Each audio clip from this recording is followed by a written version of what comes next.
Always consult your use and care guide and owner's manual for additional information.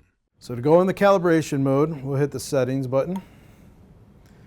We'll scroll down to Tools Setup, Dispensing Calibration. And we want to dispense 1 cup of water. So we're going to go ahead and dispense. And we're going to stop when we get out to 8 ounces.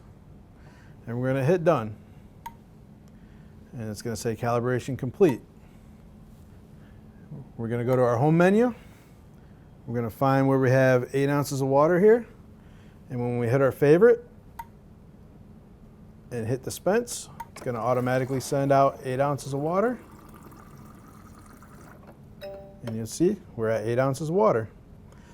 So that's how it's calibrated. So when we're doing one of our favorites, or we're doing measured water, you do not have to hit the water paddle. So if you hit measured water, 12 ounces of water, hit dispense.